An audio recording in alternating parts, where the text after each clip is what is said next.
Hi అండి. Welcome to my channel. రేపు రేపటి అనాలిసిస్ రేపటి నిఫ్టీ అనాలిసిస్ మనం చూద్దాం. అయితే రేపు ఎలా ట్రేడ్ చేయాలి అంటే, రేపు ఒకవేళ గ్యాప్ అప్ జరిగితే గ్యాప్ అప్ 24,362 అబవ్ జరగాలి. 24,362 అబవ్ జరగాలి. జరిగితే మీరు ఫస్ట్ టార్గెట్గా 24,477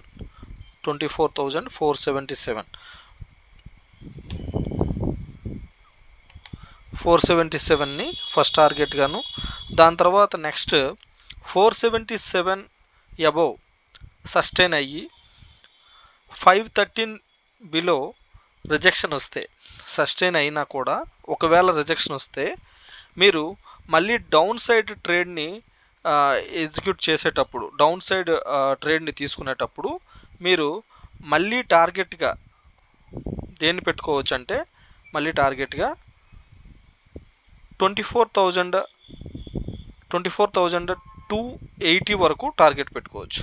24,000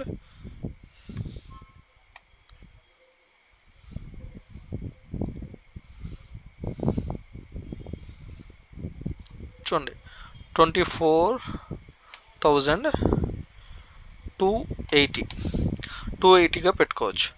అంటే అప్ సైడ్కి వెళ్ళేటప్పుడు చూడండి ఇలా మూమెంట్ జరగచ్చు. ఎలా, ఒకవేళ ఇక్కడ ఓపెన్ అయ్యి అప్ సైడ్కి వెళ్తుంటే అప్ సైడ్ ట్రేడ్ ఎగ్జిక్యూట్ చేసుకొని ఇక్కడ మళ్ళీ మీకు రిజెక్షన్ కనిపించి డౌన్ సైడ్ వస్తున్నప్పుడు, డౌన్ సైడ్ మీరు ట్రేడ్ ఎగ్జిక్యూట్ చేయాలంటే అప్ సైడ్ మనం స్టాప్లెస్ పెట్టుకొని డౌన్ సైడ్ ఈ టార్గెట్ వరకు వెయిట్ చేయొచ్చు.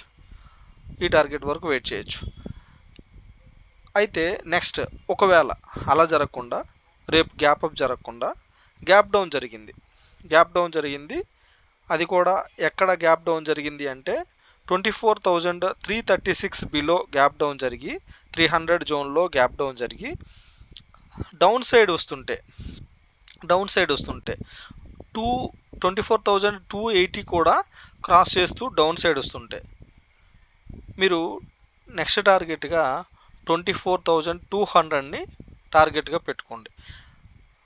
24,300 బిలో గ్యాప్ డౌన్ జరుగుతూ డౌన్ సైడ్ వస్తుంటే 24,200ని డౌన్ సైడ్ టార్గెట్గా పెట్టుకోండి. 24,200ని పెట్టుకోండి డౌన్ సైడ్.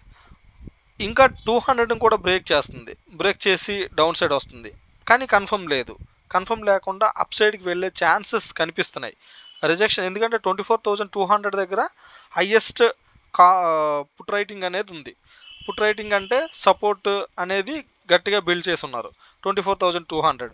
ఒకవేళ 24,200 కూడా బ్రేక్ అయ్యి డౌన్ సైడ్ వస్తుంటే నెక్స్ట్ టార్గెట్గా మీరు చాలా స్మాల్ టార్గెట్, ఇది 24,146 వరకు పెట్టుకోండి. 146 వరకు పెట్టుకొని ఆ టార్గెట్ని మీరు కన్ఫర్మ్గా మనం రీచ్ అవ్వడానికి ఛాన్సెస్ ఉన్నాయి. 24,146, 24,200 కూడా బ్రేక్ అయితే ఈ టార్గెట్ని పెట్టుకొని వెయిట్ చేయండి. 146 కూడా బ్రేక్ అయ్యి డౌన్ సైడ్ వస్తుంది అంటే 24,000 వరకు ఛాన్సెస్ ఉన్నాయి. 24,000 దగ్గర మళ్ళీ సపోర్ట్ అనేది చాలా స్ట్రాంగ్గా ఉంది కాబట్టి ఆ సపోర్ట్ని బేస్ చేసుకొని మళ్ళీ అప్ సైడ్కి వెళ్ళేటప్పుడు 24,000 దగ్గరే సపోర్ట్ తీసుకొని 24,200ని ఫస్ట్ టార్గెట్గా పెట్టుకోండి. దాని తర్వాత మూమెంట్ ఇంకా మూమెంట్ అనేది స్టార్టింగ్ ఒక 2-3 అవర్స్లోనే మూమెంట్ ఉంటే, 24,200 తర్వాత కూడా మూమెంట్ ఉంటే 24,280 అనేది సెకండ్ టార్గెట్గా పెట్టుకోండి. ఇప్పుడు యాక్చువల్గా రేపు జరిగే సిచ్యువేషన్ ఎలా ఉంటుందంటే, ఒకవేళ గ్యాప్ అప్ జరిగి అప్ సైడ్కి వెళ్తూ ఈ అప్ సైడ్ 24,513 లోపు రిజెక్షన్ తీసుకొని డౌన్ సైడ్ వస్తే ఈ డౌన్ సైడ్ ట్రేడ్ని షార్టింగ్ చేస్తారు. షార్టింగ్ చేసి మీరు దీన్ని క్యాప్చర్ చేసుకుంటారు. అప్ సైడ్ వెళ్తున్నప్పుడు ఈ టార్గెట్ని హోల్డ్ చేస్తూ 24,477ని హోల్డ్ చేస్తూ దీన్ని లాంగ్లో మీరు కాల్ సైడ్ హోల్డింగ్ చేస్తూ క్యాప్చర్ చేసుకుంటారు, ప్రాఫిట్ని క్యాప్చర్ చేసుకుంటారు. దాని తర్వాత ఒకవేళ 24,513 తర్వాత కూడా అప్ సైడ్ క్యాండిల్ పడుతుంటే మీరు స్టాప్ లాస్ ఎలా పెట్టాలి అంటే, ఒకవేళ ఆ నెక్స్ట్ టార్గెట్ని హిట్ చేసుకోవాలంటే మీరు స్టాప్ లాస్ అనేది ఈ రకంగా లాంగ్ పొజిషన్లో స్టాప్ లాస్ అనేది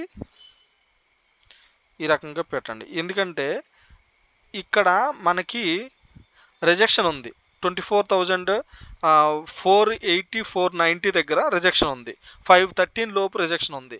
ఒకవేళ అలాంటి పరిస్థితులే జరిగితే నెక్స్ట్ టార్గెట్గా మీకు 24,000 ఇది 600 జోన్ అనేది 594 కానీ లేదా 597 కానీ నెక్స్ట్ టార్గెట్గా మీరు తీసుకొని వెయిట్ చేయొచ్చు. అంటే ఇది స్మాల్ టార్గెటే అని అనుకోవచ్చు మీరు. ఇది ఏమి స్మాల్ టార్గెట్ కాదు. 100 పాయింట్స్ టార్గెట్ అనేది రీచ్ అవ్వడానికి ఛాన్సెస్ ఉంది. కింద వరకు స్టాప్ లాస్ పెట్టుకుంటారు. స్టాప్ లాస్ పెట్టుకొని దీన్ని తీసుకుంటారు. లేదు నెక్స్ట్ ఒకవేళ మీకు ఈ జోన్లో గ్యాప్ అప్ జరుగుతూ అప్ సైడ్ ట్రేడ్ అనేది అప్ సైడ్ అనేది నిఫ్టీ మూమెంట్ ఉంటే దీన్ని క్యాప్చర్ చేసుకుంటారు. డౌన్ సైడ్ స్టాప్ లాస్ని ఈ జోన్లో పెట్టుకుంటారు. ఎక్కడ 24,350 బిలో పెట్టుకుంటారు. 24,358 అబోవ్ సస్టైన్ అవుతూ అప్ సైడ్కి వెళ్తుంటే 358 దగ్గర మనం ఎంట్రీ తీసుకొని దీని డౌన్ సైడ్ మరీ కాకపోతే ఇక్కడ వరకు డౌన్ సైడ్ మనం స్టాప్ లాస్ పెట్టుకోవచ్చు. ఈ జోన్ వరకు స్టాప్ లాస్ పెట్టుకొని మనం ట్రేడ్ చేయొచ్చు. ఈ రకంగా మీరు అప్ సైడ్ ట్రేడ్ని దీన్ని క్యాప్చర్ చేయండి. ఒకవేళ ఇది దాటుతుంటే దీన్ని క్యాప్చర్ చేయండి. ఒకవేళ ఇంకా గ్యాప్ డౌన్ జరిగి ఏదైనా సిచ్యువేషన్ గ్యాప్ డౌన్ జరిగి పొజిషన్ అనేది మారుతుంటే, ఒకవేళ షార్టింగ్కి ఆపర్చునిటీ వస్తుంటే, ఇంకా షార్టింగ్ అనేది ఆపర్చునిటీ వస్తుంటే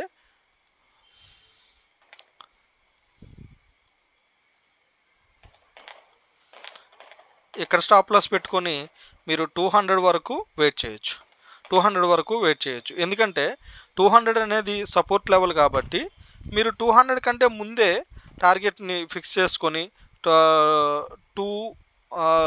ఆల్మోస్ట్ మీరు ఎంతవరకు వెయిట్ చేయొచ్చు అంటే 200 వరకు వెయిట్ చేయొచ్చు. ఈ మూమెంట్ అంతా క్యాప్చర్ చేసుకోవచ్చు. ఇలా మీరు నిఫ్టీని రేపు ట్రేడ్ చేయొచ్చు. ఇది మన రేపటి అనాలిసిస్ అండి. Thank you for watching. నిన్న వీడియో అనేది నేను షేర్ చేయలేకపోయాను, కొద్దిగా బయట ఉండడం వల్ల వీడియో అనేది చేయలేదు. Thank you for watching. ప్రతి ఒక్కరూ నా ఛానల్ని సబ్స్క్రైబ్ చేసుకొని మీ ఫ్రెండ్స్ అండ్ ఫ్యామిలీ మెంబర్స్ కూడా ఈ ఛానల్ యొక్క లింక్ పంపించి ప్రతి వీడియో కింద కామెంట్స్, లైక్లు ఇవన్నీ కూడా చేస్తారని ఆశిస్తూ ఇంతటితో ఈ వీడియోని ముగిస్తున్నాను. టేక్ కేర్ అండి. బాయ్.